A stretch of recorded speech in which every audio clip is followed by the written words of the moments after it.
Yeah, I'm turning it down just so I can hear the fan.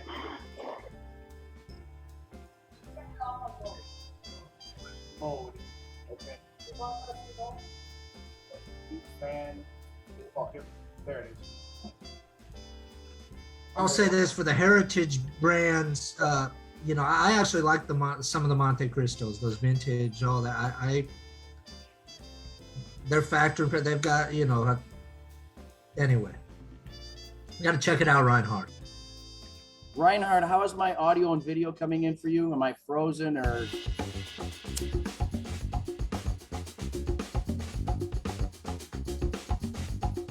Looks good, sounds good. Okay. That's a perfect opening. That's a perfect intro. Looks good, sounds good. Here we are. Welcome, everybody. Welcome to the Light 'em Up Lounge. It's Wednesday, time for another live show, time for another special guest, tuning in from... David, where are you joining us from? It's unknown. I am currently in Smokey's Cigar Lounge in Reading, Pennsylvania. Well, there you go. I'm up in the balcony area, and if I can move my computer slightly, might be too bright down there. There's the wall of humidors, and then it goes all behind me, and then underneath they have an entire shop and lounge. So I'm up in the balcony area for seating. Get a little bit quieter here. It's a bit blurry. Maybe that's your Wi-Fi connection there, so we didn't see everything, but David, it's a pleasure to have you at the show. Thank you for joining us, even on location, on the road, always busy. I very much look forward to discussing news about Blanco Cigars and also the state of the industry. There's a lot of exciting stuff happening. It's high season in the premium cigar world. And so, yeah, let's dive right into everybody who's joining us over on Facebook today. As always, please put your questions underneath the live stream into the comments, and we'll happily forward them to David and bring them to the show for everybody joining us here. As always, please make yourselves heard. We look forward to your questions. David, let's dive right in. We had a show, I think about a year ago, or probably a bit more than that. We spoke about a lot about the values, about tradition, quality, the things that make Blanco cigar. The premium cigar industry is going through a very interesting period in time. Just recently, we heard that the importation numbers into the US were again higher than the year before, even though 21 was already incredible in the first quarter. There was great news on the regulatory side with the recent court ruling with a very positive outlook for the industry. So there's plenty of things going on, both on the positive and the negative side. I'm curious, where do you feel that we're currently at as an industry as a whole? What's your perception on that? Well, I have to be very frank and honest, as I always am, and transparent with you guys. And by the way, thank you for having me, Reinhard. I see a lot of familiar faces here on the screen, by the way. I see a familiar palm by the name of Dom over here in England, a buddy of mine. He's waving now. It's good to see some friends here that I see all over the place. Being frank and honest, as I said, this is a time in the industry that I don't think anybody has ever seen, quite frankly. This is a very unique time that we live in, and production and consumption levels are at a height that we have not seen before, which in a normal type of economy and growth in the world economy would seem natural. But we are in a very curious position because a lot of economies are contracting. There are all kinds of tax issues that are increasing because of the revenue disparity in certain countries. So they're trying to raise taxes by taxing cigars in particular. We also have huge issues with regard to world economics as it evolves in Europe with regard to the war in Ukraine, which is, of course, affecting the entire European economy, not to mention the world economy. We have issues of fuel and and oil that are driving prices up everywhere, from soap to pork bellies to you name it. And then on top of that, we have US foreign policy, or I should say immigration policy, which unfortunately is causing a worker shortage in the very industry that we're talking about, which is tobacco and cigars. It's across the board that it's causing issues with work and worker shortages, but particularly in our business, because everything is done by hand. So it's not like we can just automate certain parts of the production of our products, overnight. There is no automation. Boxes primarily are made by hand, which is one of the biggest problems we're having right now, because the lower educated workers are the first ones to go. The lower echelon of workers that are trained at a higher level, such as rollers, are staying. We have more workers that are of higher caliber that are staying, but the ones that are at the lower end, which is primarily boxes and packaging and things of that nature, they see an opportunity to come to the United States. And when that happens, they leave in droves. We've had to increase our labor rates to try to entice people to stay. So with all of the logistical issues and transportation issues and world stage issues and everything else, this is to see what's going on in the US and the world for consumption for that rate, for that particular matter, is a little counterintuitive, I should say. But I think some of this is going to level out. I say that because I see we had a large consumption last year because primarily of the COVID issue, where people were staying at home. People had more time to smoke. They were getting financial benefits from the government in the United States, for example. So their incentive to work waned. And so they had more time to smoke. I could explain that. That one I understand makes sense. But after things with COVID started slowing down and the unemployment checks started dwindling, you would think that people would start getting back to work and have less time to consume. The reality is people are not getting back to work as quickly as we thought they would here in the United States, but yet the production levels are still trying to catch up from last year's consumption. So there's a slight lag. We had a lag from last year's consumption for two reasons. The consumption was higher than normal, and we could not produce as much because we had COVID restrictions. Factories were closed. We had to space out workers. We couldn't produce as quickly. Then we started ramping up production to catch up from last year's COVID issue. And so now we're still producing as fast as we can, but our workforce is shrunk. So it's one thing after another.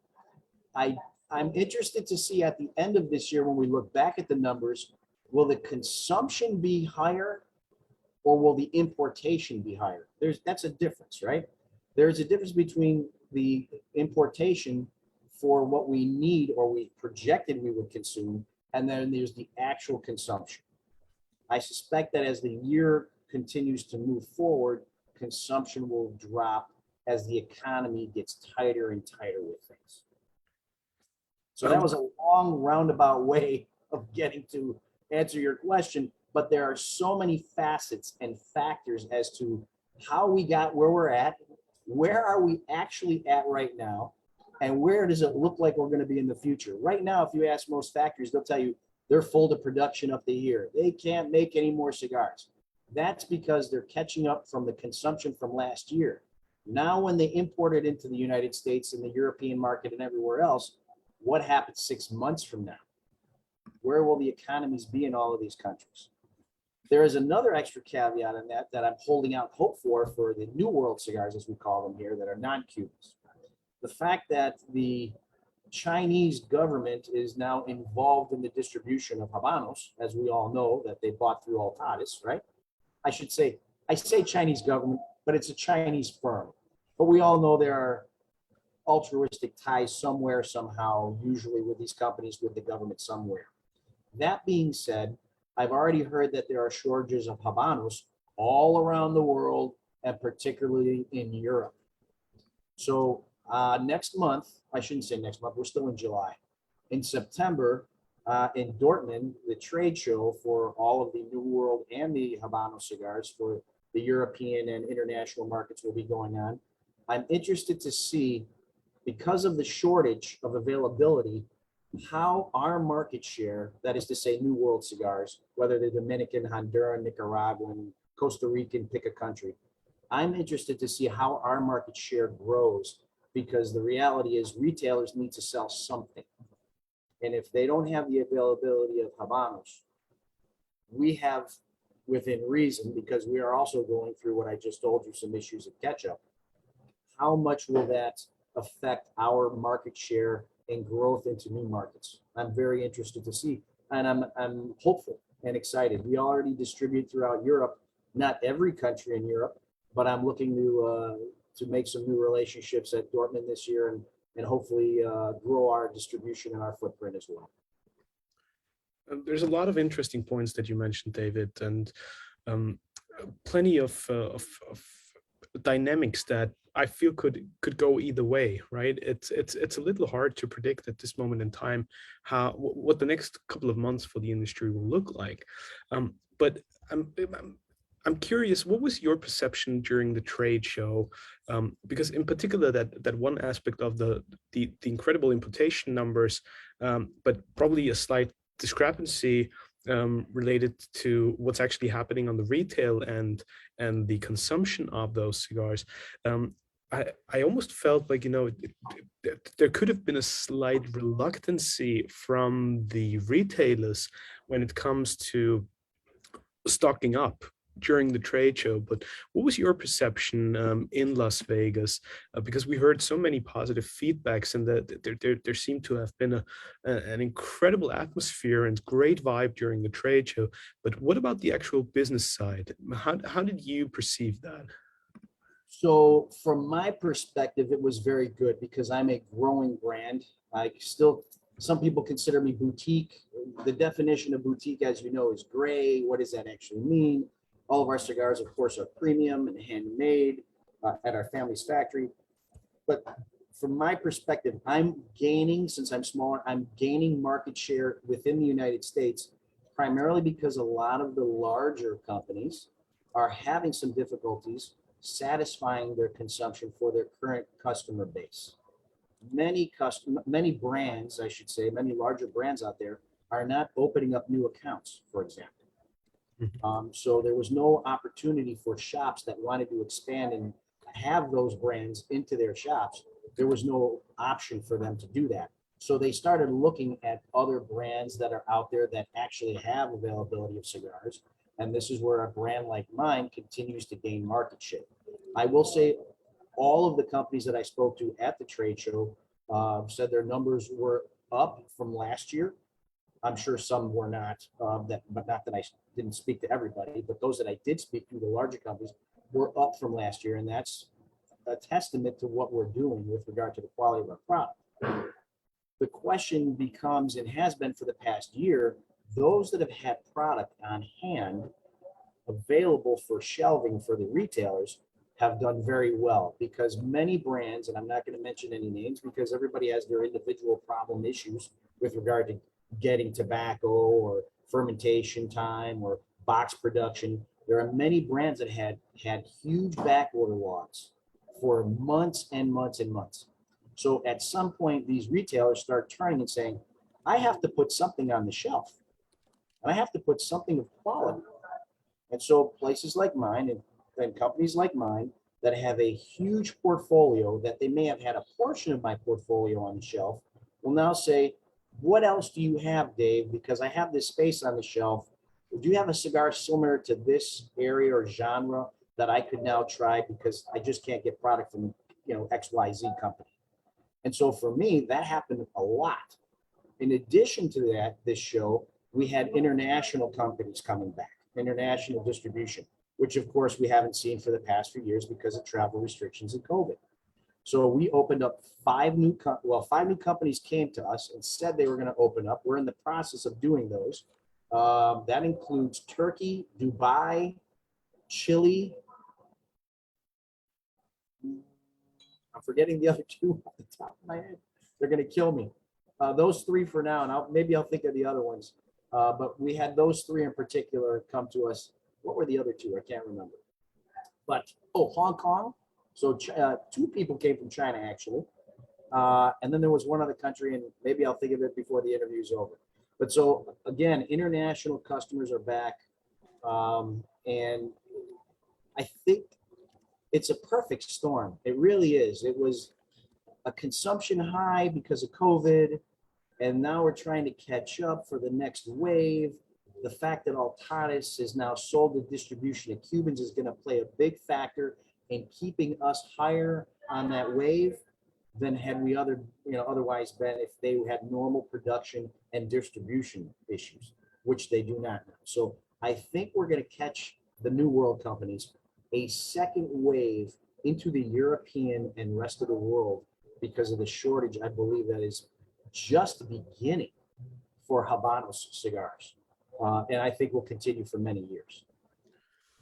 I want to talk about that specific point in just a little bit. But before that, I'd be interested for you as a brand owner, providing delightful cigars to the international audience, to the US market. When you're talking about those issues, when you see what's happening in the industry, how do you manage on a production stock level, inventory, forecasting? I mean, it's such a delicate and challenging game. How do you go about that? And what's your strategy in order to make sure that you're not completely overstocked? Cash flow is always an issue, but at the same time, you want to capitalize on times like these when a lot of manufacturers are actually having issues with supplying. Right. So you're absolutely right. It is very difficult. And it is nothing is an exact science when it comes to forecasting or predicting. What we do is we look at last year's consumption, and then we add a percentage onto it for this year.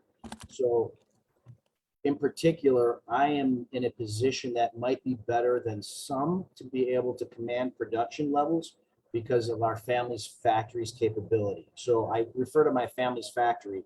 Nestor Placensia and I are cousins. My father and his father are cousins. So we have been working at the Placensia factory now for over 22 years. I've been in the business almost 25. Next year will be my 25th anniversary. So when you have the Placensia factory behind you with their capability and their amount of tobacco and the family relation that we have there, not to mention the fact that I manufacture not only my cigars, but all of the other brands that I manufacture for other companies there. So I'm considered like a master blender in residency at the Placensia factory. I manufacture cigars for 10, 12 other companies other than the brands that I own. And they're international and domestic in the United States, both. But that being said, if I was not at that particular factory with the amount of tobacco at their disposal and the amount of workforce that they have, I would have a harder time managing those issues. And I'm not telling you it's easy, because even for Placensia, this is stretching the limits. I think they're on pace right now to manufacture 60 million cigars this year, which is an astronomical number. That's the last number that I heard. I'm trying to add a few more cigars here and there with other brands that I manufacture for, but it is a process that, as you know, we cannot rush. Fermentation is fermentation. Rollers can only roll so many cigars. Thank God for the stockpiles of tobacco and the bales that the family has over the years from all of the growth of the material that they have. But even that is challenging because so many companies are also buying tobacco, raw leaf from Placensia. Because as some of you may be aware, Placensia actually has two businesses, the leaf business and the cigar production business. So those are two complete different industries. And so even their own factories sometimes compete for materials from other factories that they're selling to. But we manage it through careful equations with regard to consumption from previous years and expected growth, looking at trends. So it's not an exact science, but we do the best that we can. And so far, we've managed it pretty well. The biggest issue, however, that we have had has not been the cigars. It was what I mentioned first. It was the boxes. And if you haven't heard it from other manufacturers, I will be completely transparent with you and tell you, all of us are having issues with box manufacturing. Because as I said, the lowest educated, they're the first ones going. Box factory workers are not necessarily highest on the totem pole with regard to education level and what it takes to train those people. So they're the first ones out the door, looking for the better life and looking for the American dream that they're being told is just right across the border in Texas. But this is a catastrophic situation that we have. We need to fix it, or it's going to continue to get worse. What is very interesting is when you describe your relationship with the Placensia family and the factory, and you not only being in charge of Blanco cigars, but also other projects where you're involved in the blending and creating the product. Have you ever felt during the last 2 years with demand skyrocketing that a huge factory like Placensia has to be very strategic and methodical about where they put their time and effort into? And would you think that they clearly then have to prioritize their own stuff first, their biggest customers second, and then once you go down the whole food chain, it's trickling down, and a lot of the smaller guys will have issues to get their cigars out of the factory if they're under a lot of duress. Right. So there's always those issues. However, I can tell you that Placensia operates on a time basis as much as it is a merit basis. When I say merit, of course, larger customers are being produced on contract. So contract basis means that they have a production laid out annually, certain amounts that can be regularly scheduled, which makes it easier, right? Once we fill those slots, then we look at the rest of production time and see what's available. So that's where the strategic things come in. We break it down into quarters and look at consumption, not only for the year, but by quarter, because as you know, the first quarter of the year is not as busy, nor is the consumption as high as the third quarter, right? Which is the summer months, or at the end of the summer. So we definitely have to look at when we need the cigars, who can we fit in, when can we fit in. As you know, Placensia has more than one facility, so we have the flexibility of moving from one factory to another, still being able to make the exact same cigar because we just take the tobacco with us wherever we want, from Honduras to Nicaragua or back and forth. But it is a game. It is a Tetris game of moving those around. So our window has lengthened for production. We used to say it was 100 to 120 days from the time that an order is placed to the time that the product is ready to ship. But now we're looking at a little bit longer period of time for not only the increased production rates, but the worker shortage. So we're at 150 to 160 days. That isn't unheard of in the industry. And actually, it's a testament to how efficient the Placencias run their operation. That isn't to say that there aren't hiccups in every system, and there are issues of weather that we sometimes cannot control, overabundance of rain, because you can't dry wood for box production, or you can't harvest as quickly as you'd like, or it's taking longer for the fermentation because the humidity levels are high. But we manage that, and the Placencias manage that very well and to the best of their ability. So I wouldn't say that the smaller companies are being left out. The word push is a little harsh, but managing expectations when it comes to production of a product like this is key. And so what we try to do is be as open with our customers, and particularly I'm as open as I can with the people that I manufacture for, if there are any things coming up in the pipe that we could say, listen, for example, there was a container shortage at one point because all the containers were sitting in China. So even though we had product ready to ship and we had it on time, we couldn't move it because we didn't have a container. So I try to be as transparent as possible in sharing with all of our customers all of these nuances of dealing with a third world country and its elements of logistics as possible. Because if I can manage their expectations, then people don't get upset. I rather under promise and over deliver than over promise and under deliver. But sometimes, and the problem is the way that we do business in the United States or in Europe for that fact, in first world countries, is very precise and very less flexible, let's say, when it comes to dates of completion and things of that nature. When you deal with a handmade product and you're dealing with third world countries and you're dealing with the world in which we live in, there's a window, not a precise date.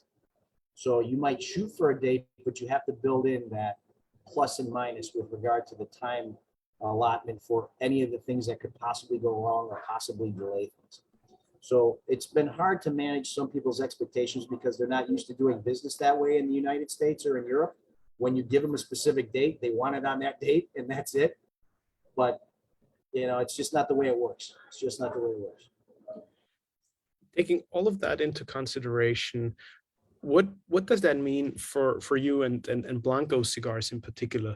What are some of the strategies that you have put in place in regards to the portfolio, creating new blends, new lines, strengthening your core portfolio? Where do you focus on? How have you sort of set your certain figures in place to then go for the win? So this year we did not show anything new at the trade show for that reason. It's not that I didn't have anything in the pipeline or didn't have anything that I would like to have completed, but we knew that trying to expand into something new this particular year, even though the product and the blending had been done and the packaging design had been done, the actual creation of the packaging and movement of product and everything else would have been such a hassle, it just wasn't worth it. We had enough product in our portfolio right now and enough variety in our portfolio, and we had just leveraged our capability to produce and scheduled it in a timely way that we have very few SKUs out of stock. And we have a well-rounded portfolio to be able to offer the public at large. So much so that we were able to open up new accounts domestically in the United States and open up international markets with the expectation and letting them know that it might take some time to open up those new markets because even in their countries, there's registration processes and everything else. So what we did is we talked to them about, okay, you're interested in doing business, you want to open up that country and distribution, tell us the process it's going to take. The Middle East, for example, we're opening in Lebanon. That is a huge process over there of getting things authorized and properly labeled and registered in the government. So even though we're opening these countries, what we're doing right now is forecasting, and we ask our distributors is, when will you think that process will be done? So by the time we get there, we will have been caught up and have the product for you. So a lot of forecasting. And for that reason, we didn't find it a huge issue to have to show something at this show. We do have a new product that will be coming out hopefully in the fall, because hopefully by then the packaging will be completed as we like it. It's a bookend to one of our recent cigars that we released a year and a half ago called Prince Hall. That new cigar will be called the Order of the Eastern Star. Interesting blend. I don't want to get too deep into it, but it's got tobacco from 5 different countries. So that will be that. And we'll probably have 3 different sizes to open up with that brand. And then we can add as we prove our concept with that cigar. The other cigar that we will be releasing next year for sure is our 25th anniversary. February. That is our 25th anniversary. So it's hard to believe that I've been doing this for 25 years. But here I sit in a cigar shop doing an event, and will be for the next 2 weeks. So a lot has changed in 25 years, but a lot has not, like this part of my life. And I'm happy to come out and meet with friends all over the United States, and I look forward to doing it in Europe again this fall. And it's a lot of getting back to what we used to do before COVID changed the world, slowly but surely. I think it's very interesting that you specifically decided not to bring any new cigars and focus on your portfolio, because over the past couple of years, the focus across the industry seems to have shifted more towards limited releases and editions, smaller runs of cigars, and less focusing on strengthening your core lines and your core portfolio. Would you actually support that perception? Do you think that's what's happening across the board? I do, and I think there were a couple reasons for that. One of them was the uncertainty with the FDA. So a lot of guys were creating small runs and small batches and newer stuff, hoping that if everything went in the worst possible direction that we could perceive, they would have gotten it in under the wire, and hopefully the dates will have changed with regard to when the cutoff point would be. So guys were hedging their bets that I got to get it out. I got to get it out before the door closes. Or the other one was, I can't sustain anything huge. Let's just do small batch runs, and we'll be able to make our money, and we'll be able to make our numbers, and then we'll move on to the next thing. And if the door closes, it was a small run, a small batch production anyway, no harm, no foul. So I think those were a couple of the different strategies that people went along with that for that reason. I, on the other hand, in the past few years, I took the latter, which was, if the door is still open, I want to get those brands that I want to put out there that are going to be long-term as part of my core portfolio, to make sure that I can get them there and out there before the door closes with the FDA. As you are aware, as you mentioned previously, the decision that we got was the best one that we could have. It is not necessarily a solution to the problem, but we are now in a better position and stance to somehow help craft a solution that is to our benefit and is more healthy for our industry.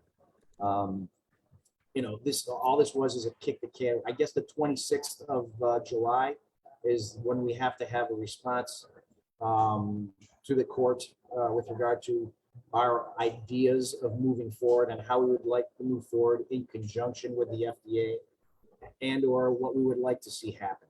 So we are definitely in a better position. It was definitely a win, but the resolution is not final yet. We don't know where this is going to end up, but definitely in the right direction.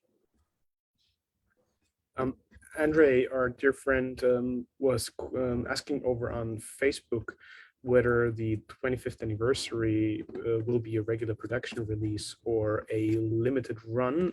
And I think the same question is true for everything else that you mentioned that's coming up and in the pipeline. Sure, that is going to be a regular production cigar.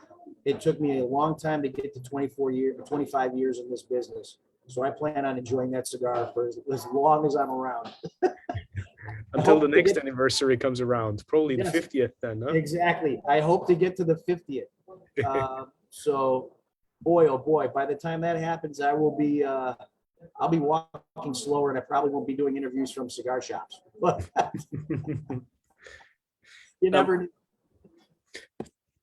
Talking of Andre, he had another fabulous observation and a question linked to that. When we spoke about the demand in the market and the supply, and what it does to the prices as well, he was actually asking, and it was more of a rhetorical question, I understand, but still, will we see an increase in higher value cigars, but lose a lot of consumers in the process, when really like the whole market is crazy, supply chain is under so much duress. Every single element of the packaging skyrockets in terms of price. So how does it ultimately affect the consumer and the pricing of the cigars? More higher value cigars, but less consumers, or lower quality cigars with sort of a medium value and price point and keeping the market fulfilled? Good question. I think that, well, I can talk to you from my perspective, and then I'll talk to you what I think may happen to the rest of the market. So, as you mentioned earlier, our mantra at Blanco Cigars is quality, tradition, and value. It's quality of the tobacco that our family grows, the tradition of the Cuban hand rolling process that the entire process of making the cigar, and the last one, most importantly, which is your point right now, value, and that's value to the consumer for our product. So I am never going to sacrifice the quality of our product, and I try to maximize the value to our consumers regardless of the market. So the market will shift and is getting higher. In the United States, for example, the sweet spot for a cigar before the pandemic, a premium quality cigar, was $8 to $10. Now it seems that with all of the increases in costs, it's now $10 to $12 for the sweet spot for a premium, well-made cigar. I like to be in that spot. Could I charge more for my cigars? Absolutely. My cigars consistently beat more expensive cigars in the ratings if you want to go by ratings. But the issue for me is volume. That is to say, I would like my cigar to be able to be afforded to be smoked more frequently because that's where the customer base is at, rather than that's such a great cigar, but it's for a special occasion because I can't afford to smoke it every day. So that's my personal take on where I would like to be in this industry. I am going to be as competitive as possible with the highest quality cigars that I can possibly make. We don't cut any corners with regard to any of the tobacco that we grow, as you guys are familiar with Placensia, or the fermentation. The rollers are great rollers. I mean, we make cigars for everybody. As far as the family is concerned, they make cigars for everybody in the world and a number of brands. So the tobacco is the same, the labor is the same. The question then becomes, which is subjective, is the blend. Is this a cigar that is palatable to the masses or a specific area of smoker? My portfolio is designed to have a cigar for every facet of the cigar smoking experience or person. I have mild, medium, 3/4 body, full body. I use wrappers, 15 different wrappers from around the world. So I try to have something for everybody. And in dollar value, I learned from 2008 when we had the housing burst here, the housing bubble, people started walking away from their homes. They couldn't pay for their mortgages. This was something that I learned, what is that now, 14 years ago, that people don't stop smoking. And this is more to your point as the larger picture goes. People don't stop smoking. What they do is they smoke less expensive based on what they can afford. So the consumption remained the same, but it wasn't at that time, $7 to $10 price point, which was the sweet spot. It was the below the $7. And the guys that were smoking $15 and $20 cigars suddenly shifted to $10 cigars. Mm-hmm. So you saw the same number of sticks leaving the shop, but your profit margin was down because the price point of the cigar was now less. So I created at that time a margin cigar for value in the less than $5 price point range in our bundle selection of the Primos Classics. And I found an uptick in that space when I saw a slowing of sales in the higher end range of cigars. But then it recovered. Things recovered as the economy got better. What we have to be careful in this particular moment in the industry is not to overextend our hand and increase pricing too high, because there is a ceiling, guys. There is a ceiling out there. People are starting to feel that and hear that when they start going to the gas pumps right now and they look at how much fuel is costing. There's going to start to be a pushback on everything being raised, and primarily the cost. One of the huge factors that's being blamed for is fuel, right? Because everything has to be transported everywhere, everything has to move everywhere. And people are going to be buying eggs, cheese, milk, and bread before they buy their cigars. We are not a staple of life. We are a luxury item. Those that are the ultra rich or the very well off won't affect them as much. Those people will continue to spend the amount of money that they spend on their premium cigars, regardless of the world situation and economics, because they have enough, right? so they have to not go out to dinner 6 times a night. They'll go out 4 times a night. You know, these type of things are minor and trivial to them. But for the masses that smoke cigars, and I will tell you that specifically in the United States, and it is getting that way in Europe, the blue collar smokers, who are the ones that move this industry forward, they will start feeling the pinch, and they will start looking at, what can I get for a little less? How high of a quality cigar can I maintain for a little less price? And if you're in that area, you can provide that quality product for as competitive a price as possible and still make a living, which is what I try to do, you're going to be successful. There are some people and there are some brands in this industry, however, that are just out there to be the ultra limited, ultra premium, mega, whatever adjective you want to use, and they want to be considered that special cigar. Well, I prefer to have everybody enjoy my cigars as much as possible. So there's the 2 sides of the coin, you know. And I think as you're referring to the Cuban cigars, I think it was Cohiba had a huge increase in their retail pricing. Am I missing something there, Reinhard, if I remember correctly? Well, not just Cohiba. There was a tremendous price increase across the board with Habanos, with Trinidad and Cohiba and standouts, and in particular, right. Yes, but it was more like across the board and for all various brands. So all I can do when I hear things like that is to say to Habanos, thank you. Because they're going to make me more attractive, and I'm going to be prettier every day. I hear your point, David, and great insights in regards to the general market situation. Listen, I have to say, before anybody starts thinking I'm a Habanos hater or a Cuban cigar hater, I think that Cubans make the best cigars in the world, from Nicaragua, Honduras, the Dominican Republic, and everywhere else. So I love Cuban cigars. The only thing we don't use is the soil.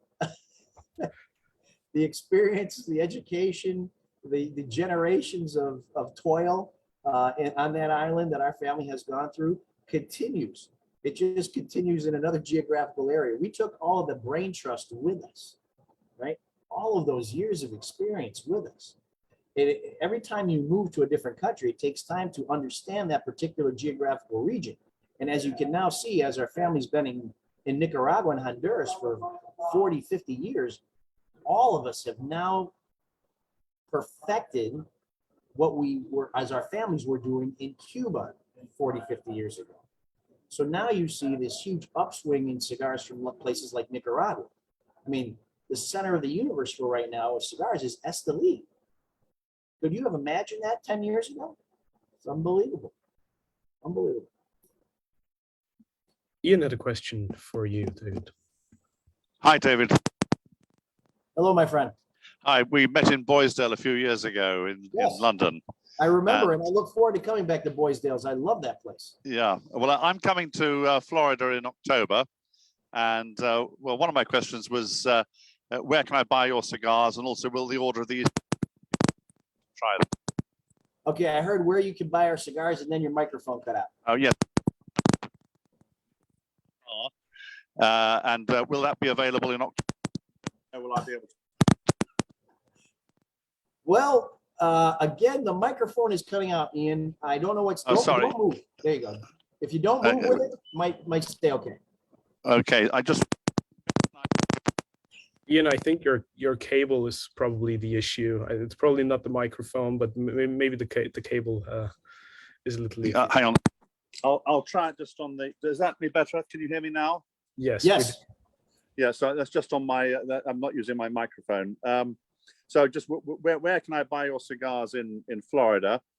And also had another comment and perhaps a question. I've been watching some of the reports from PCA and sort of Half Wheel and Cigar Dojo, and I even saw Steve Sacker, who looked happy, which was great because the last time he was on this show, he was very pessimistic. It seems that everyone is really happy now, which is a good sign. So that's great. I'd also say that, you know, we pay such high prices in England. my niece has just come over and bought some cigars, and I said to her, if I had to buy them in the UK, I could have paid for your airfare with the difference in what I've saved. So it's we're suffering over here with high prices. So I'll answer them in chronological order there. So your first question was, where can you buy our cigars in Florida? Where are you going to be in Florida? Because it's a big state. I'm going to be just south of Daytona. Okay, so you're going to be on the East Coast. So East Coast, yeah. I believe there's a couple of shops in, Daytona should have at least a couple stores for us. And not too far from Orlando. Correct. Orlando, there is a few shops for us. Trying to think off the top of my head. I think our retail locator is down on our website right now.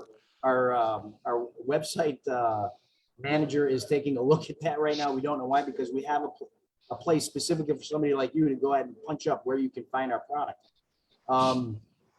There's a town called Titusville and Merritt Island over on that side that I believe has some of our cigars. Yeah, that's near my brother who lives there. Yeah, that's great. Worst case scenario, if you can't find a place over there, please contact our office directly when you're down there, and we will make sure that we get you a location or get you cigars ourselves. Thank you. There are a number of places out there. I think the second thing you brought up was Steve Saka, and I'm going to challenge the fact that you say that Steve Saka was happy. I don't think he's ever happy.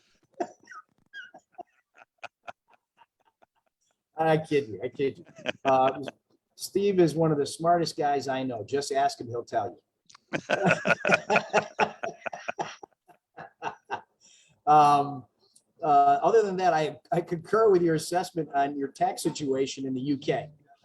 You are one of the very few countries, for those of you that are not in the UK, that tax their cigars by weight rather than by piece. So it's by grams, and it's horrendous. For that reason, it's been very difficult for us to get distribution into the UK because it is such a small and protected market.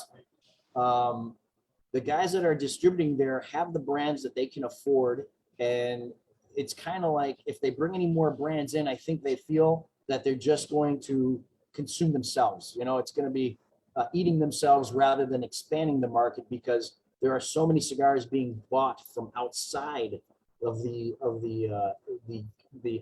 UK because it's restrictive, that they don't see the benefit of bringing any more cigars in right now. I think they feel like they're maximizing their sales for the amount of money that they can spend on taxes. So for that reason, and my buddy here, Dom, can attest, he's one of those gentlemen. Dom, where are you located? Down near Portsmouth. Portsmouth, there you go. So Dom and I have hung out multiple times. Yeah, down on the South Coast. And so have you seen me as well in Boysdale's, because I'm over there enjoying the company of some friends doing cigar events in England and in London, and I don't even distribute in that country. The answer for that is simple. They buy from the mainland in Europe, particularly Holland, and they have them shipped over. And then they've become fans of our cigars and then have invited me to come over to London to do events, which I am, of course, happy to do. I actually even brought one of our retailers that I think they buy from Holland over one year, and her name was Mariska from Eindhoven. She owns Tobacco Dome in Eindhoven, one of the bigger retailers in the country. So a lot of guys were buying our cigars through them. So we would love to have distribution in England. However, until we find a distributor partner that is capable of doing that, we will continue to do it through a third party, which in this case would be other European countries like Holland. Well, if I can say, Not working. I'm going to an event tomorrow at Mitchell Auction's shop for Aladino, and I introduced Aladino to Mitchell, so that he's now distributing Aladino cigars. I'm sorry, who is distributing Aladino? I couldn't hear that. Mitchell Auction, who's one of the biggest retailers in the UK. Very nice, very nice. Yeah. The problem is that we're looking for and this is also another problem. I can be a little more clear. Distributors in the UK, it seems, and this is what I've learned, and I could be off a little bit because things change from time to time. the brands that they have, certain shops will buy, and then certain shops will not buy, depending on who is the distributor.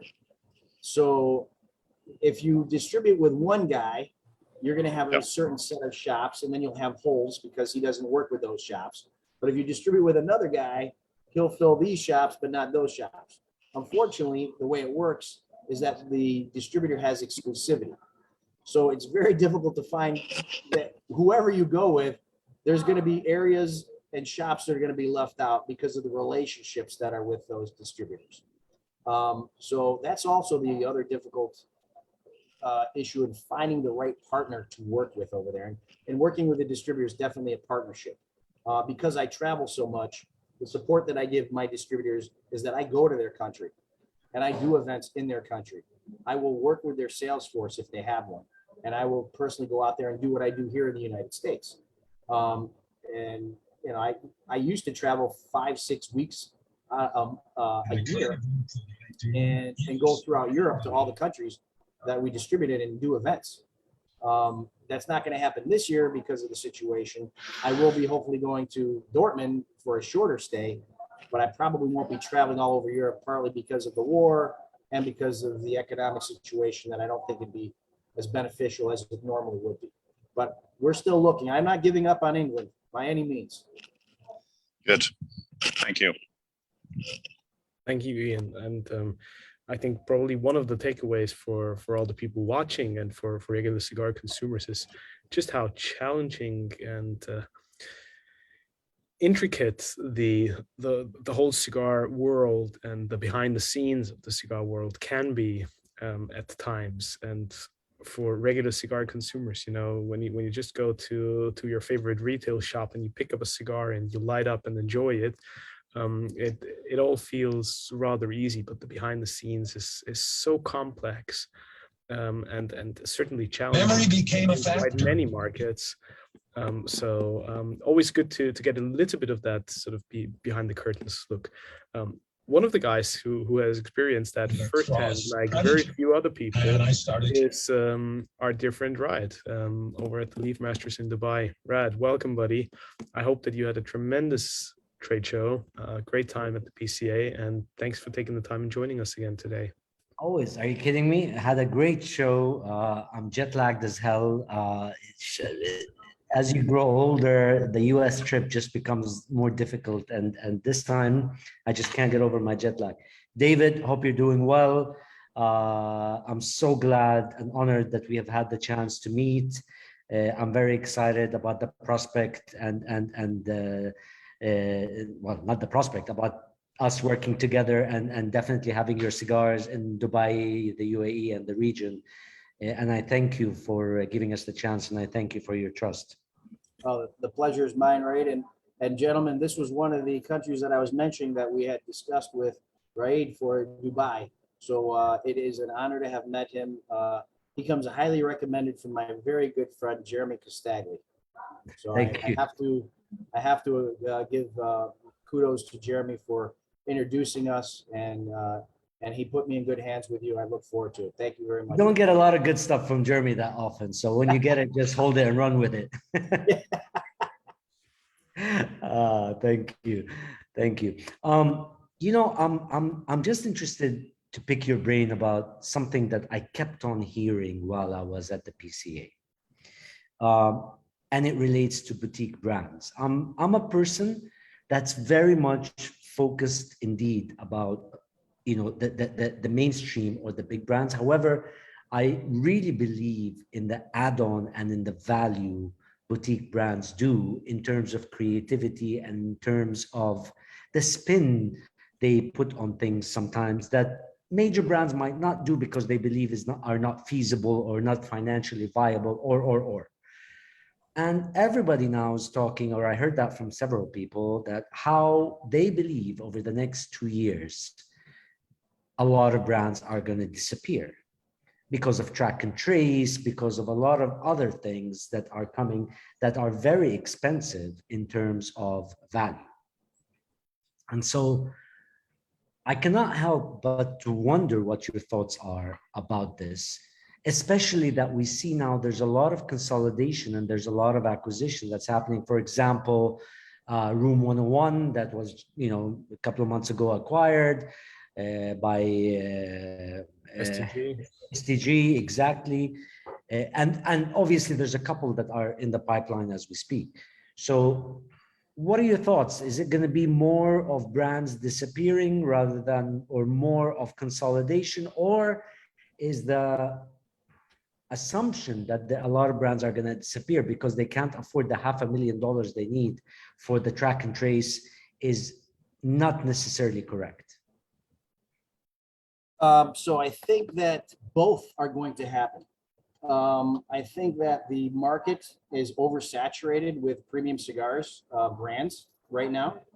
I think there is a renaissance of sorts in the past couple of years that people saw an opportunity because of the demand increasing, a mini boom because of COVID, that a lot of people rushed to create these brands that they've always wanted with their name on it. So they have all of these brands out there, but the reality is they have no idea of what they're doing in the industry. Having a cigar with your name on it does not make you a cigar brand or a company. They have no distribution, no knowledge of the market, no idea or whereabouts to how to get into the market. They just have product. So right now there's a bubble, I think, with those people that are going to disappear. At the trade show, we used to call them one and done, because you would see them at the trade show this year and then they wouldn't be there next year because they banged their head against the wall for a year, figuring out that just because I have a cigar that I think is good doesn't make me successful in the business. Okay, they have to have a strategy and a market share and an understanding and a distribution chain, all these things, which most people do not have, or don't have a concept of when they get in the business, which is amazing to me that people get into this business without understanding it at all. And it's not an inexpensive business to get into. As a matter of fact, I have helped multiple brands, some that you are probably familiar with, get into the business and grow. And they came to me with their hat in their hand going, Dave, we want to get in this industry, help us. And I go, okay, let's start to crawl and then walk and then run. So I think there's an oversaturation which will wash out, right? The other side of that is that the ones that stick around are usually the ones that have figured out at least a portion of that equation to be able to sustain themselves. And the issue of the track and trace, that's going to be interesting. That's going to be interesting because the other side of that equation is that I said both will happen, is that some companies may find themselves not quite big enough. So what they look to do is be bought and brought into a larger conglomerate. And that's one way they can expand and survive. So I think there is going to be a continuation of washing out of the smaller boutique guys that really didn't know what they were doing to begin with and should never have entered the market, and made it tougher for guys like me because there's so much product on the shelf right now. And then the other side is those guys that may look to become part of a larger entity to be able to foment growth and cover those costs that are now going to be maybe a little bit beyond their capabilities. So I think there's going to be a parting of the waves. Some are going to go away and some are going to get swallowed. And then there's going to be those in the middle that continue on their own, such as myself, and continue to grow on our own. I do not anticipate selling my company ever. It is the 5th generation that our family's been in the industry, and it is my business for now and my job to grow it for the 6th generation. And it needs to be bigger when I hand it off to them. So if I sell the company, I can't do that because we see what happens. Now, for some people, I know you brought up Matt Booth with Room 101. I thought that was a great decision for him because he needed the wheels, all the mechanisms and all of the behind the curtain, background to be able to continue to grow that brand. And they have it. They're huge, as we know. Not only that, but he didn't previously have international distribution, especially when he was with Davidoff, right? He was only domestic in the US. Yes. So now he's going to have an opportunity to go ahead and grow that brand with their financial backing, by the way, which is substantial. So I suspect Matt Booth will be continue to be very successful, but continue to grow. He's one of those that was a very good fit, and I think everybody's going to win on that one. So, but we continue to march forward as we are of our own accord, and God willing, inshallah, I will continue to expand into the Middle East as well as European markets. For those that don't know, when I met David for the first time, he started speaking fluent Arabic to me, and I'm just standing there, and I'm like, "Where the hell did you learn all of this shit?" And it's the kind of Arabic that's what we call colloquial Arabic that only the locals understand, And I'm just sitting there, and I'm like, when you're looking at somebody, you're like, "Where is the sound coming out from? It can't be coming out from his mouth," No, it was an absolute pleasure, David, and I'm very Thank you very excited. much. Thank you very much. I look forward to hammering out our relationship and getting moving forward. Definitely, So I can come definitely. and visit. I would love to come to your country and share. And Of this is how we course. build our brand. Share our cigars with others and press the flesh and shake hands and create those friendships. That's the fun part of our business. Oh, we're gonna do that for sure, and I'm very much looking forward to it. And we're gonna be cutting some, doing a lot of stuff over the next couple of weeks for sure. And Reinhard, don't ever not show again. The show was, do not show, because the show was not a show without you. Okay. I appreciate it. Your presence was missed, Reinhard, for sure. That's for sure. That's for sure. It was I was gutted. I think everybody knows that, but certain issues prevented me from going this year on rather short notice, and I had to spontaneously cancel my trip, which is very unfortunate. But for all of those who are coming, I'll see you in Dortmund. So Absolutely, yes. we'll definitely see you there. it's a couple of weeks. It's literally around the corner, and we all know how time flies. So I'll see you all in due time over at the Intertabac. Excellent. Right, many thanks for your wonderful words, for your questions. Over to Macy, who had a bunch of questions lined up. I know he probably brought his like 2 pages worth of notes. David, on the Professor Show, they call it the hot seat, I believe. Here's Macy for you. All right, Macy, I'm ready. You think you are? No. ¿Estás listo, señor? ¿Está listo, señor? Okay. Estoy listo. Sí, señor. Okay. How do you know, by the way, I gotta just, before we get into this, how do you know colloquial Dubai Arabic? I've been sidetracked, but now I want to know. Sure. So Are you smuggling liquor in there? Is that a side business? No, listen, I wish I was. If I'm, of all the things I could say, I wish it was that. But the reality is that I have also served my country in uniform. And so you learned the hard way. Yes, I did. Yes, well, thank you for that. I've spent a little bit of time in different areas of the Middle East, making friends, always making friends, but also helping as many people as I can. So to do that, you have to learn culture. You have to learn language. You have to adapt to your surroundings. And I have to say, I'm happy to have been able to travel all over the world and been able to do that. If there's too much background noise, let me know and I can say something. I don't know if you guys are catching any of that. So, but yeah, so I've gotten to speak and learn to speak a lot of different languages, not fluid in all of them by any means, but I am able to at least speak a little bit and get in trouble in certain countries and sometimes get out of trouble. And get to the point in seconds. Sorry? And get to the point in seconds. Correct. Sometimes you have to be very, speaking with brevity sometimes is very important. Seconds matter. Well, I'll say this as a Swede who we're, I guess, passive. We don't do anything useful, I guess, for our country. But I was in Little Havana, and the amount of service of Cuban Americans is something that really is noticeable, actually. I think you're Cuban, but anyway, some of the best Americans I think you'll ever meet are Cuban American.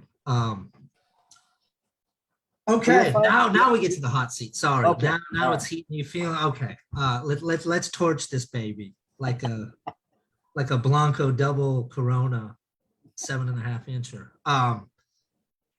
Okay, I've got a question about alternative packaging. So maybe maybe I should go with that one last, but I work with Reinhard a little bit on some articles and we've got an idea about alternative packaging.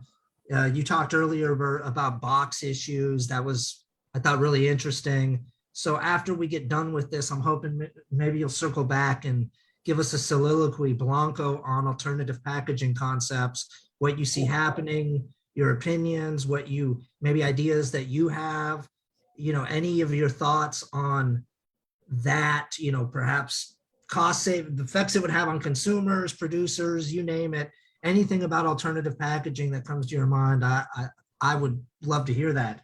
But okay, before that, let me also disclose, I don't know, I know of your brand, but I will say I'm actually, if you would maybe also just give us an overview of kind of some of your cigars. I think all of us would like to actually know more, not to make it product placement, but I am just an admitted Placensia fanboy. I think my favorite cigar currently is the, I'll name names, the Almafuerte Salomon. I love it.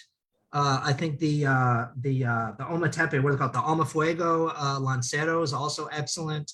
And I have a belief, like with liquors and other things, that those that own factories or have might as well own the factory, they're connected to it, I believe get better product. I believe they have the inventory. I believe when push comes to shove, just there's something about having your name on it or your family. It's human nature. Anyone who says otherwise, I think, is just deluding themselves. I mean, you can try, but same reason homeowners insurance wants an owner occupied house. I mean, no one else treats it the same.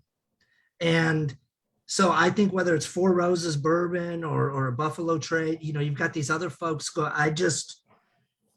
one of the first things I look for when buying cigars, I want to know where's it made and, do they have a factory, even if it's a very small factory, and I have found that folks that either have their own factory or have an into that factory, I believe on average, the cigars are higher quality. I will say that. And I think, and Placensia, I think their own brand is a really good poster child for that argument, because I don't know when it would have come out, 2017. I mean, if you are not smoking some Placensia brand cigars, you are all missing out. Not cheap, but like a divorce, because it's worth it, I heard. So it's, I could not recommend that Almafuerte. So I hope yours, I just, with everything in your family's connection, I'd like to learn more about your cigars, just being such a Placensia fan. Okay, now here's some other questions. When you buy a cigar, what do you look for?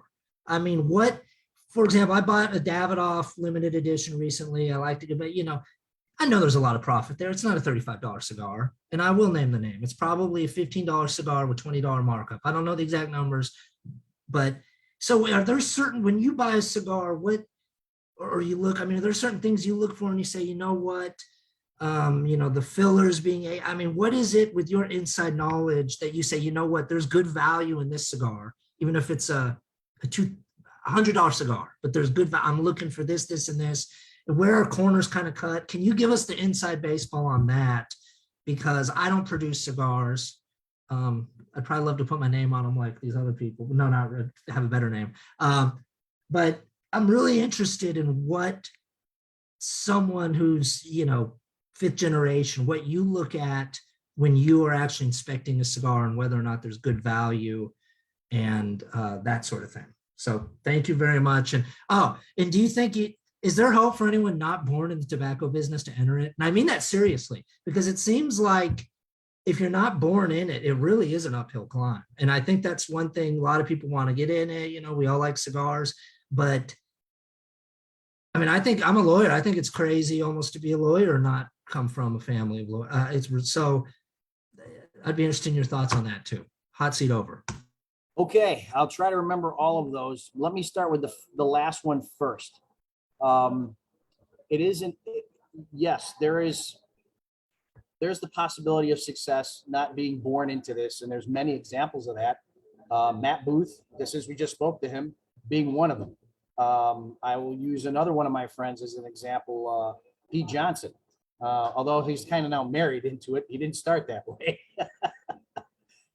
And then there's me. Even though my family has been in this, I'm the 5th generation. My immediate family came here to the United States, so we were severed from the family's business in Cuba, which happened in 1960, right? So I wasn't born for another decade. So I grew up an American kid, born in Chicago, grew up in Chicago, was smoking cigars and knew my family's legacy, but never thought that was going to be viable for somebody like me in the middle of the city of Chicago. And back then, old men were smoking cigars, playing dominoes, drinking coffee, and sitting on the stoop. There were no cigar lounges and bars and clubs or anything like that. It wasn't until the Renaissance in the mid 90s with the Cigar Aficionado magazine that all changed. And now I not only smoking cigar, I became a subject matter expert for all of my friends who were also young, who now were in that yuppie category that wanted to learn about cigars. So at that point, they started saying, "Hey, Dave, you know all about cigars. Can I get a cigar from you?" And sure. And hey, what's a good cigar to buy? What's a bad cigar to buy? And then it was, "Hey, what are you smoking? Can I just buy what you're smoking from you? Buy it. Wait, you want to buy cigars from me?" That's when the light bulb went off. And so I approached my father and my uncle and I said, "Hey, I think there's an opportunity here to restart the family business that would have been lost in Cuba with you guys. And I'd like to do it if you guys would become my partners, because I can't do it on my own." And so they asked me, they said, "If you invest everything you own, we'll become your partners." And that's how Blanco Cigars was born in 1998, incorporated in 98. But we started doing things 96, 97, 98, we incorporated, and with our own factory in Ybor City. The reason we moved to Placensia is because my uncle, who was running the factory, my father's brother, he came down with MS as a result of Agent Orange. He was exposed to Agent Orange in Vietnam. He could no longer run the factory, ended up in a wheelchair. And so we asked the Placencias, being cousins, "Do you mind if we just move production to your facility? We were buying material from them anyway." And they said, "Of course, come on down." That was in 2000.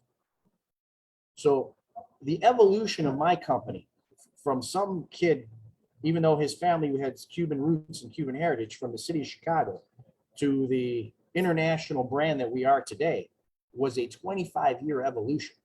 And it can happen if you really want it and have a passion for it. But I will say, it is not something that is a get-rich-quick scheme or happens overnight. So you're absolutely right with regard to that. People come to me today and ask me to make cigars for them. I ask 2 questions, and this is how I vet them before I will go any farther with regard to any business dealings. Number 1, what's your goal? Are you trying to be a regional brand, a brand in your state or in your region? Do you want to be a national brand? Do you want to be an international brand? Do you want to be an internet catalog brand? What are you trying to become? Because every one of those things has a price tag associated with it. So that leads me, but depending on the question in the first answer, leads me to the second question. How much do you think it's going to cost to achieve that goal? And usually they're woefully under what the expectation should be for financing to be able to accomplish that.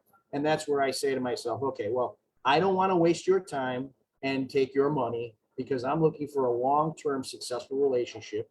And so if you want to achieve this goal that you've stated, the price tag, ballpark price tag for that is X.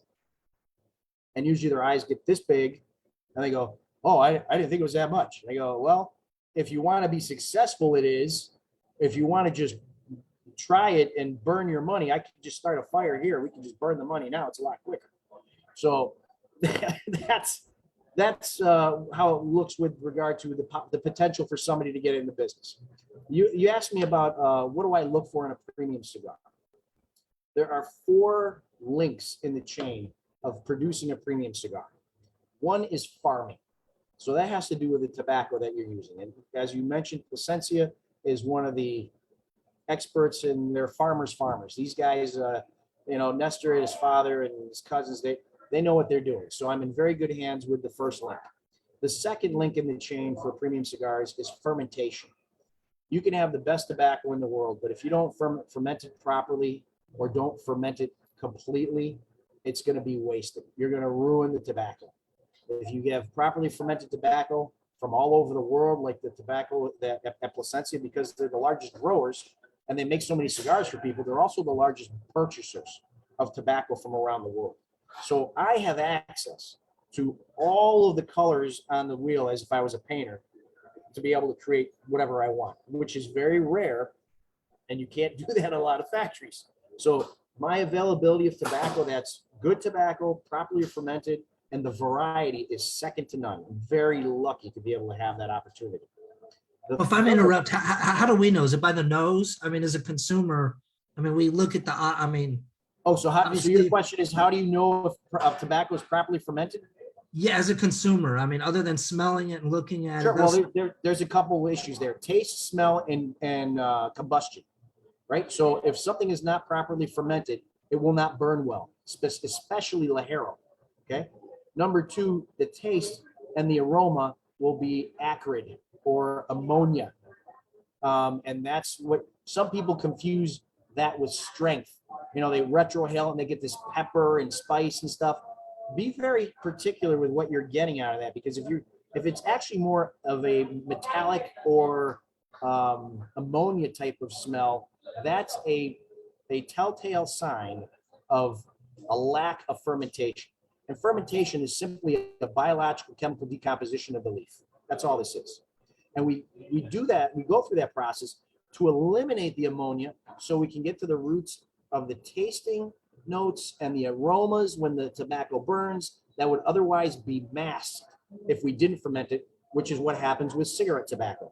Cigarette tobacco is just dried and chopped up, right? And then of course they spray all kinds of stuff on it, but that's why it's very acrid and very ammonia like when And nauseating. No, that's what causes the nausea. Correct. So that's the third, the second link. The third link is blending, and this is the subjective area. Depending on what you like, what kind of cigar you like, what kind of notes, what kind of tones, this is where everybody goes in a different direction. I would recommend, if you're looking for somebody that does a lot of cigar reviews and you're interested in certain cigars but have no idea what the experience is going to be, but you've heard about it, go to a place called cigarobsession.com. The gentleman that runs that is called Brian Glenn. He has been reviewing cigars for way over 10, 12 years now, probably closer to 15. And he's got thousands and thousands of cigar reviews on there. Not to mention, he's like a consumer reports for other tobacco products, lighters, humidors, any cutters, and he'll give you experiences with those as well. A lot of manufacturers send him things to either review or products to review, and they help market them and all those things. And he'll tell you if they work, they don't work. And then, of course, what you get out of the cigars, the taste, the aroma. He takes his personal aspect out of it with regard to whether or not he likes it is irrelevant. What he tries to do is just impart what he gets from the cigar. And if that sounds interesting to you, then this may be a cigar for you to try. So that's the blending aspect. That's the third link. The fourth link in the chain in making a premium cigar is the rolling of the cigar, right? The artisanship of the creation of the cigar by hand. You can have the best tobacco fermented properly, incredible blend, but if you got a bad roller and it burns and canoes and it doesn't, then it was all for nothing, right? So if you ask me, what do I look for in a premium cigar? Those four elements are precisely what everybody should look for, okay? Now, personally, I am a smaller ring gauge smoker. I love Lanceros. My favorite cigar is from the Placencias, if I was going to pick one of their brands, is the Alma Fuego and Lancero, which you mentioned. Great So, choice. very good cigar. The favorite cigar that I have of my own, and he's going to go get one out of his humidor now, because he's going to show off to everybody. Wait for it. Wait for it. He's still looking. No, not that one. That's the Alma Fuerte. He's digging. He's digging. And what? No cigar? I thought you were bringing back a cigar. You don't have one. I brought those home. I snuck those in. My wife was. I've got some Related? Espinosa Lanceros, but the Alma del Fuego's at home. Sorry, no That one was was- happening here. That was a letdown.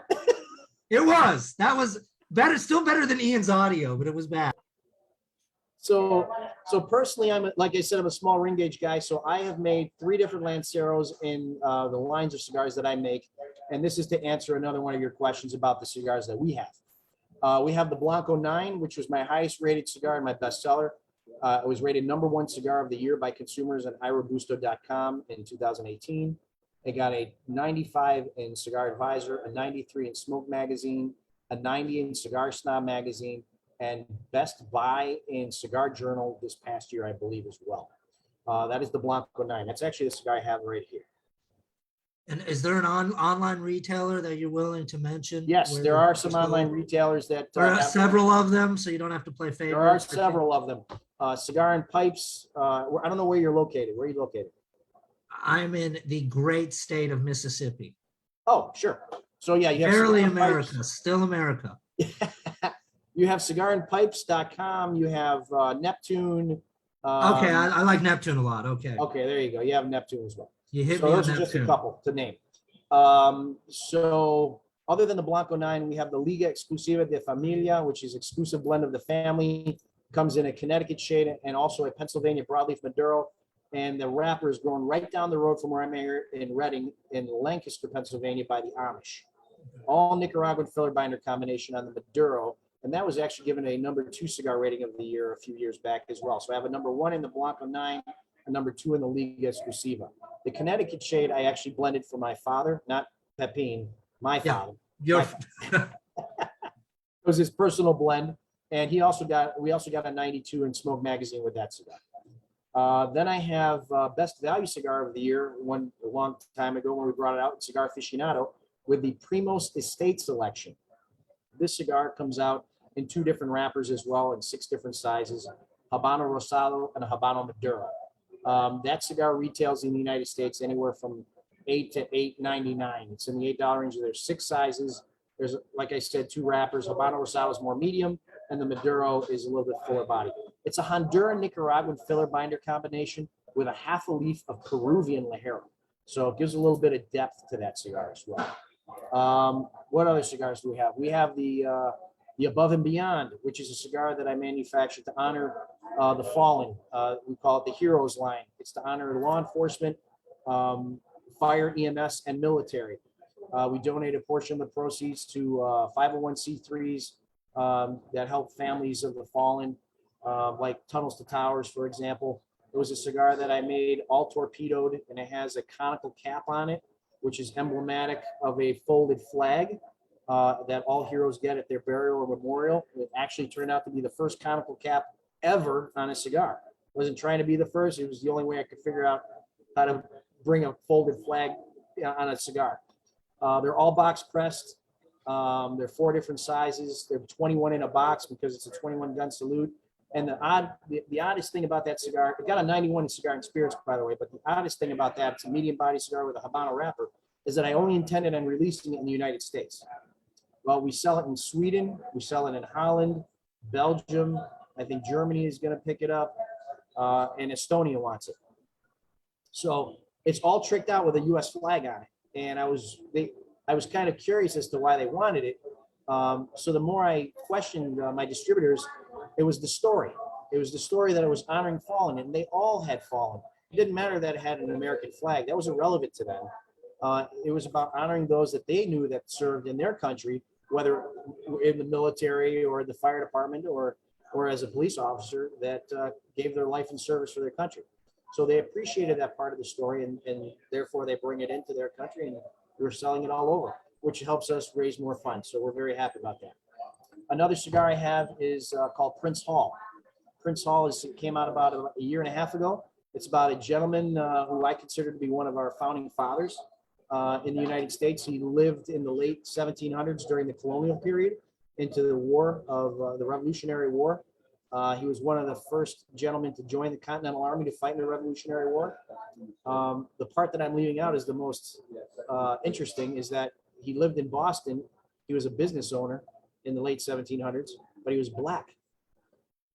He was a free black man that owned a business in the colonial period that then joined the Continental Army to fight in the Revolutionary War and was he was driven to join the Masonic order of a fraternity, the Masons, here in the United States, like all of our other forefathers, like Washington and Jefferson and all of these guys. But unfortunately, he was denied entry because he was black. So he went through another alternative means of joining a lodge, and then petitioned to have his own lodge through the Grand Lodge of England, which is in London there. And then it wasn't until about 11 years after the Revolutionary War, he was granted his petition for his own lodge, and he started his own lodge. And today in the United States, there are two identical trails or historic lineages of Masonry. That one that has Washington, Jefferson, and everybody else, and the one he started for the African-American community, which became synonymous with his name, Prince Hall. So if you're an African-American Mason today, now you can be either black or white in any of these Masonic organizations today, nobody cares. But for historical purposes, a lot of African-Americans will join that because of the lineage that it's how it started, and they are known as Prince Hall Masons. So it took on his name. So that was an interesting cigar. I wanted to bring some light and history to that gentleman, give him the kudos for who he was. He was a leading abolitionist of his time. He was fighting for equal education, equal rights in the 1700s for black and, he's 120 years. Way ahead of his time. And I think that it's worth knowing who that man is. And I learned about him through Masonry because I'm also a Mason. So that's why I wanted to bring attention to him. Then there's the last line, which has 4 different blends and 4 different sizes, called Cigar Obsession, which I mentioned to you a minute ago about Brian Glenn. He wanted to have a cigar with his name on it and use it as a marketing tool. Not that he wanted any financial interest in it, but he wanted something out there that would draw attention to his, at the time, his YouTube site and his social media, because it was monetized. That's all gone because they kicked everybody off YouTube that talks about cigars now. But we came up with 4 different blends, and we named them similar to what he was doing on his website with reviews. The first third, the second third, the final third, and then the BG Reserve.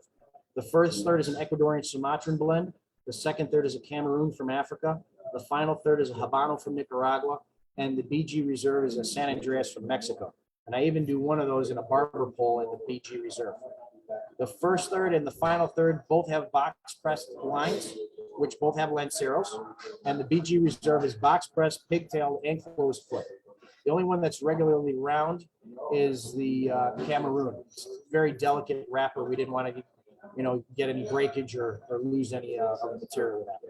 So that is pretty much, I think I don't know if I forgot one, but there's the 9, the Liga, the Primos, the Above and Beyond, the Prince Hall, and the Cigar Obsession, which has 4 lines. So I got at least 11, 12 blends right there, guys. No, more than that, 14 blends, I think. Plenty of cigars to choose from. And if you're interested in finding out where they're located, once we get the website locator up, you can find that out at blancocigars.com. You can also follow us on Facebook at Blanco Cigars. We also have a private Facebook group called Blanco Cigar Nation. You can follow me, David Blanco, on Facebook on my public page. It's a public profile because you can only have 5,000 friends, and that maxed out a long time ago. And then on Instagram, we're at Blanco Cigar Company. My personal Instagram, which you'll see me travel all over this country. Specifically this summer, I'm on the road till September. And that's at David Blanco 007.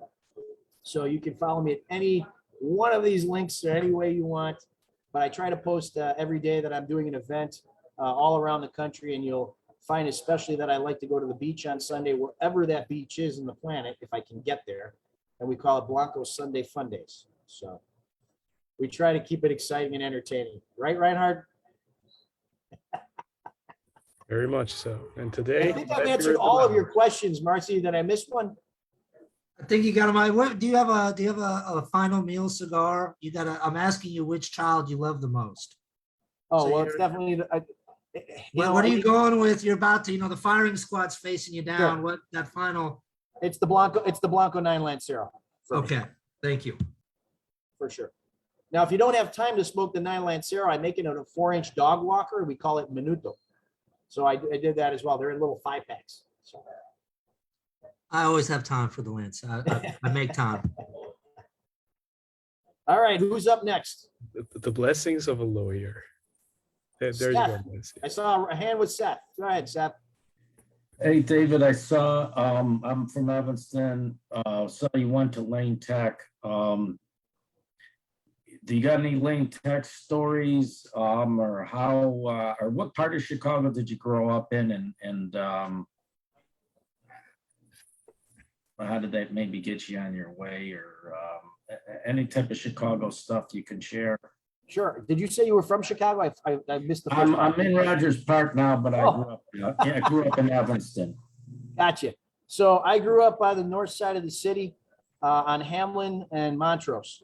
I'm very familiar with Rogers Park. I have some good friends that live up there.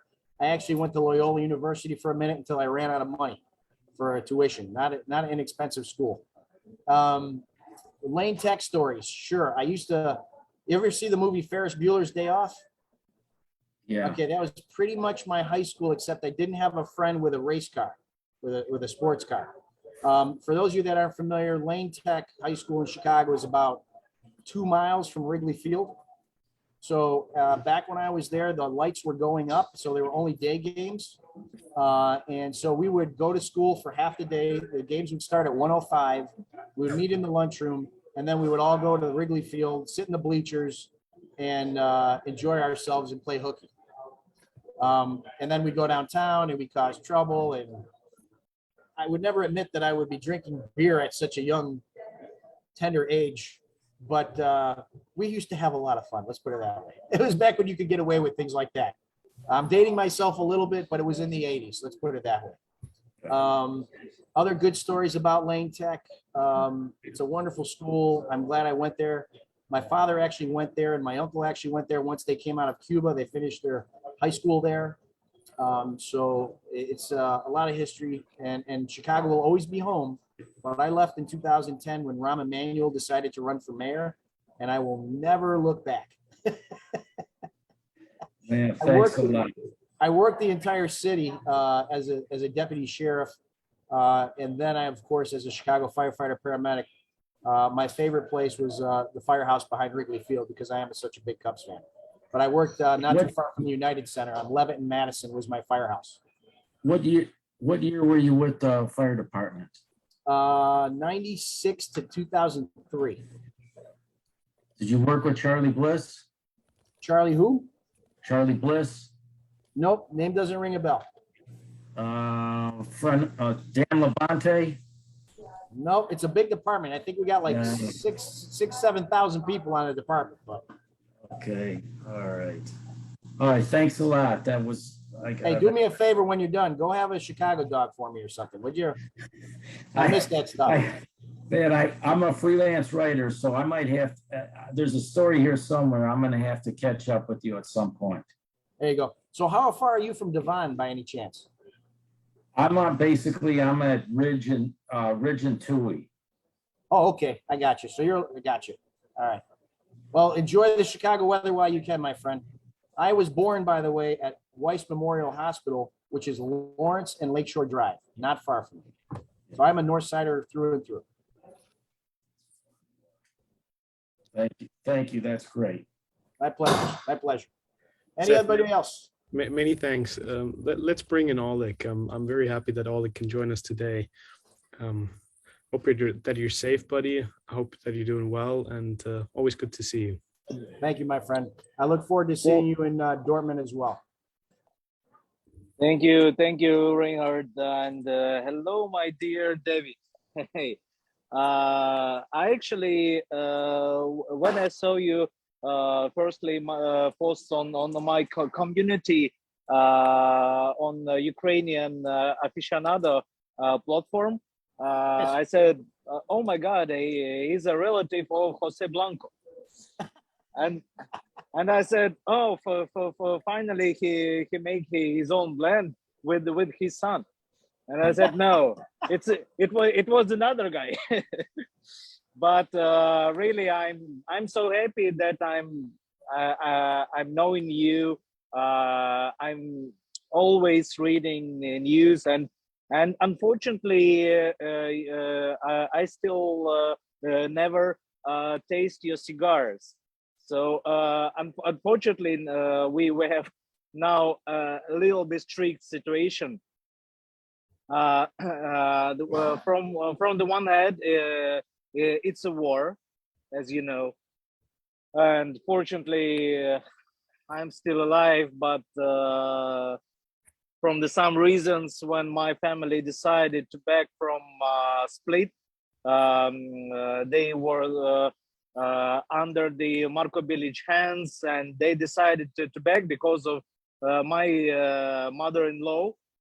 I think all the man has troubles with the mother-in-law, and she's 84, and she said, "Oh, I want to die in Ukraine, and I don't know English, I don't know Croatian. What I will do here?" And they should to move to Ukraine again, and now she's happy with missiles, with explosions, with this madness. And as I know, you're a military guy, because there is no ex-military guys. So you are, and you will be. And so I advise you for now, just learn in Ukrainian to be more patient with this, and I hope we'll see each other not in the wartime. A lot of friends said, "We are blessing you that this madness will end soon," and I said, "Yes, I'm also dreaming about this, but everyone knows this madness will not finish soon." So maybe I'll have a possibility to for a short go out, maybe to the World Cigar Smoking Championship, maybe in Poland. I don't know, because I still don't have the documents. But my friend from United States, Jason Fundrich, is a tequila guy. Maybe you know him. The Question Tequila. Maybe you can send him some samplers of your Blanco amazing cigars, and we obligatory will taste it here under the shells, under these fucking madness. And I'm really happy that I can see you and see all my friends here. And for now it's raining, so also I'm sorry that before I'm smoking the pipe, because I was a pipe smoker before I started to be a cigar aficionado, but I'm still trying to combine pipes and cigars, because cigars here, it's very rare. Fortunately, we now maybe 2 days ago we can import cigars, but another problem that we cannot import Nicaraguan cigars. For example, if it will be fully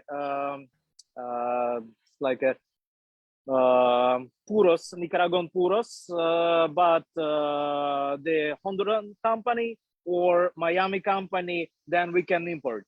I think you don't know this story, that we have Nicaraguan embargo with coffee, with cigars, with rooms, because these faggots opened several years ago embassy in Crimea. So unfortunately, Nicaraguan guys are friends of Russians, and this is a problem. That's why we cannot import anymore Nic Perdomo. We cannot import your cigars, Placensia, and several amazing brands in Padron. And but we have unofficial channels, because a lot of my friends traveling to United States for HIMARS, for nice military toys. So we can have the channel of the humanitarian aid with including of cigars also. So So please, I'll be so happy if I can smoke your cigars finally. Listen, one day, Uh, hopefully soon. My heart and I think I can speak for everybody here collectively goes out for you and your family. I hope that you Yes. stay safe. And I hope this tragedy abates as quickly as possible. If these idiots can just get their head out of their ass politically, all of them and every side of this thing, we can get this back under control and get to peace so you guys can begin to rebuild your country, which is really the problem right now. You guys, Oleg, with all due respect, I think you Thank should you. really be focusing on importing everything else that you guys need. Cigars will eventually get there. But worst Well, case scenario, yes. you can travel out when it becomes peaceful to Poland or any other of these other countries and get some cigars. But man, Yeah, my heart obligatory. goes out to you, bro. I'm really sorry that this has happened. And in a million years, I never would have thought this would have happened. I think the world, No, the no, signs are no. there. Yeah. You No know, one planning. No one planning this shit. We are planning to travel to have a lot of whiskey events, especially for me, as I'm Irish whiskey brand ambassador in Europe, and my chief Andre Levy from the Protege International with the brand. Maybe you hear it, the Wild Geese Irish whiskey in the US. It called the Wild Geese Irish Soldiers and Heroes. So we just received the contract with Russia before the war, and my chief said, "Fuck them all," and we just denied all relationships because when there will be good times, the normal president will continue, but not for now. And Like Oleg, I think the most important thing is yeah. really for now to stay safe, right? And as David said, Yes. Stay positive and stay focused. Our blessings go to you and the God bless, family. Oleg. We're all pulling for you guys out there. And as Stay And David said, in your honor, I will smoke for now the Mayans MC Motor Club. Very rare thing for now, and I'm just starting to be quiet and just enjoying cigar and enjoying your my dearest lovely faces, and all my wishes. Just also stay safe, keep the moment, keep the everyday just the last. And happy to have you because here, Oleg. Thank you very much for Yeah. being here with us. I'm with us. I'm with you. Thank you. Brian, over to you. Hello, good afternoon. How you doing, Oh, Brian? We went from sorry, Ukrainian to Los Angeles. Here we go. Yeah, exactly. Yeah. Boy, how about that traffic? Boy, what fucking problems don't I have to deal with? I want to just sigh. I need like a sigh for a minute before I. So the 007. Are you a James Bond fan? I am a James Bond fan. It's just it's also an homage to my military background. So I have a question. I hope you didn't cover this. I thought of it in between calls. I was musing. I was smoking one day and I was thinking about something I could ask on the lounge. And I think it's a great question. I hope, and I have been able to arrive, like I'm late every time. So I was late today. So hopefully it's not something you covered, but it was interesting when you were talking about Lanceros. And so obviously there's different lines and names, but within one kind of cigar, you'll have the sizes. And so here's the thing that I was confused about when I was looking online and I'm reading reviews and they're talking about the notes. I'll notice a review of this cigar and then the same exact cigar in a different size and different notes, different review, different experience. Almost kind of shockingly, and I'm not talking about across different websites, because of course what this person picks up, Cigar Authority might be different than what Coop gets, but on the same site. So perhaps it's the same person. And I'm curious. I'm sure what is it about the different sizes? If the blend is the same, that can create, I guess, a completely different taste profile. Sure. So I didn't cover this, but I'm happy to do so. This falls into my expertise because those 4 links in the chain I was talking about, the farming, fermentation, blending, and rolling. Blending is my expertise. Now I needed to learn about farming and fermentation and rolling to, of course, be able to learn, how they all fit together. So I have a, jack of all of those other things, but the master that I follow is the blending side. And this is a perfect question for my wheelhouse, which is, depending on the size of the ring gauge, will also determine the ratio of filler to wrapper, right? So if I have a ring gauge this big, there's a lot more filler than there is here. So it's kind of similar to, I use an analogy quite often, is Kool-Aid powder and then adding water. So the more water you add to your Kool-Aid powder, the more diluted it can become. The less water, the more concentrated the flavor is. So the smaller ring gauges, it's a smaller lumen, you have more influence of the wrapper.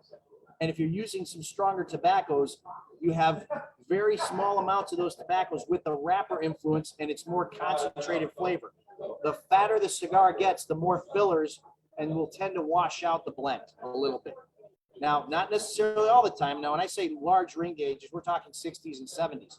At that point, 60 ring gauges, I usually have to alter the blend ratios of the fillers to be able to keep a consistency to what the smaller ring gauges taste like. And that's where the art comes in. So not all the cigar blends are the same when they get over 60. Even at 60, you might have to tweak some things. At Lancero, even I tweak some things. So generally speaking, when I blend a cigar, it starts at a Lancero, at a Toro, which is a 52 ring gauge, 50 to 52. So I blend it there because I can either go up or go down, and I can minimize the change in the ratio and the fillers that I have to do to keep the consistency in the body, in the structure, or the level of the complexity of the cigar. However, that doesn't always hold true depending on the particular tobaccos. So for the Blanco 9, I had to slightly tweak the blend and change the ratios of the 3 different Ligeros in the filler on the Lancero than what I had from the original Toro. When I went to the big ring gauge cigar for the Blanco 9, which is called the JT Limitado, I changed the blend completely. It's called the JT Limitado because when I tried to make the big ring gauge with the same blend, it was completely flat. I had to add an extra Ligero for a 4th Ligero in the filler. I changed the binder to Ligero, and instead of using an Oscuro Corojo wrapper, I use an Oscuro Habano Ligero wrapper. So that cigar is 100% Ligero, 6 different Ligeros, very rare to do. It took me 2 years to get it to burn correctly because the fermentation process was the next thing I had to learn when making a cigar that was nothing but Ligero. I couldn't get it to burn right. So I had to get all of the different 6 fermentation levels of all the Ligeros right to get it to burn evenly. And it took me 2 years. Had I known that going into that, I probably wouldn't have done it. But this was one of my learning curves when I was younger, and I was able to come out with a phenomenal cigar as a result. But I only make it in that one size because I am not going through those changes again and refiguring out the entire recipe for another size. So that's the difference of variation of ring gauge. You can have the same blend, but depending on how fat or thin it is, you will have complexity change because you have filler to binder and filler to wrapper change as well. That totally makes sense. Yeah, that's really great. Thank you. That I think Dom held it up. I think he has that size. I think he's smoking it right now. Yeah, it's a JT. Very punchy. Which one are you smoking there, Dom? I couldn't hear. Yeah, one of your JTs, my last one. Oh, the JT's. Oh, nice. Yeah. Nice. Yeah.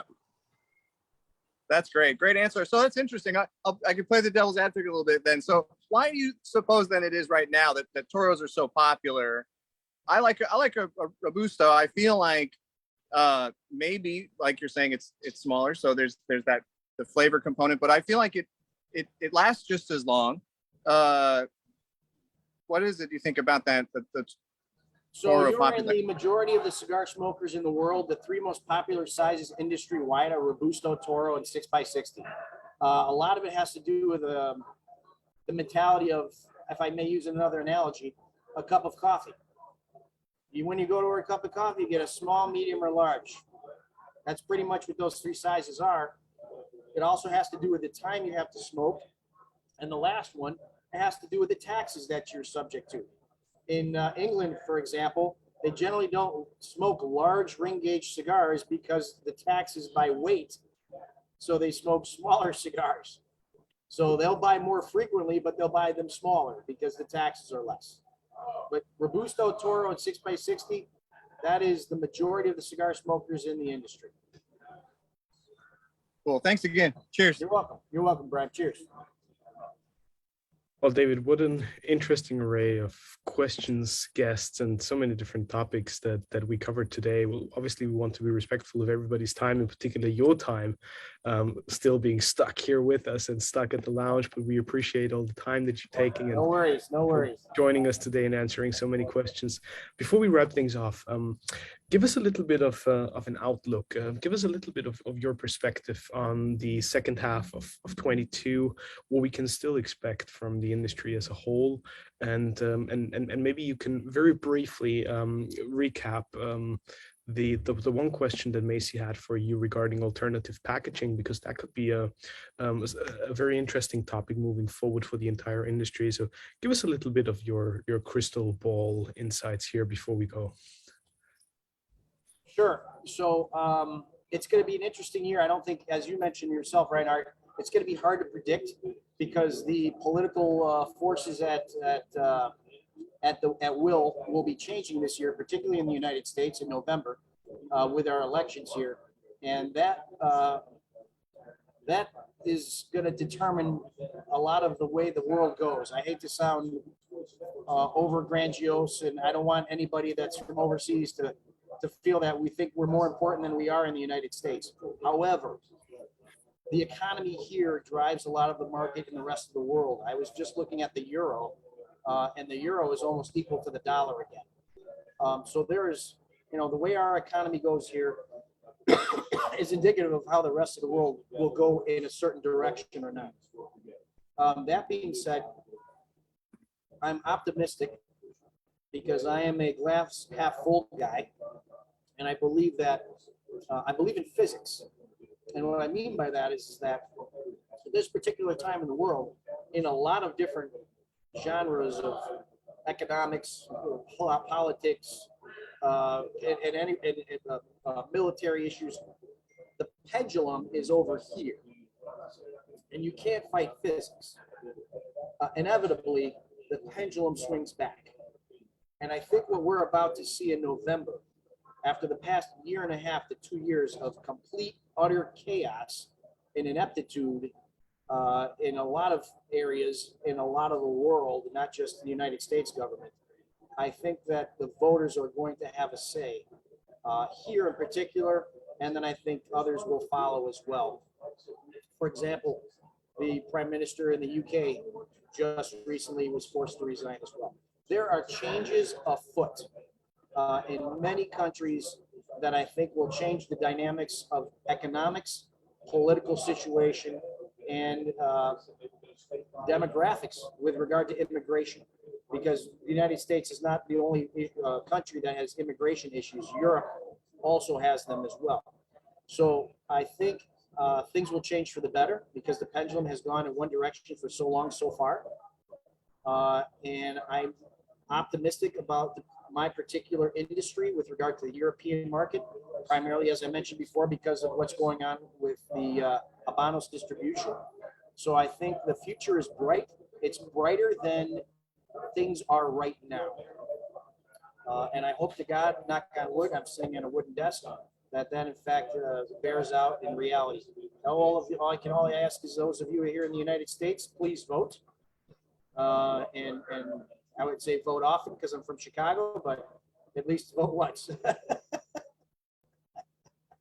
With regard to the packaging issue, don't throw away your boxes if you like them because they're going to be hard to come by.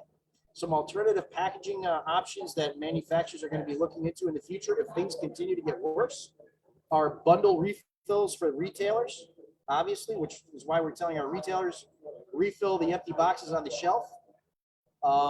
We're looking at sampler bags, which we do also do a 4-pack sampler and humidified packaging bags. We're also looking at 5-pack shrink wrap samplers that you can buy from many online venues.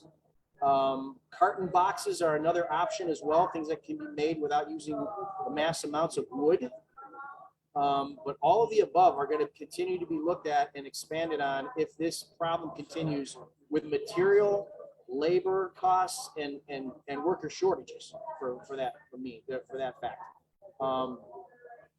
But the good news is we don't smoke any of that stuff. It's just a transportation system. So if we can get it to places, you guys will still be able to smoke it. Tubes are another thing that people are looking into.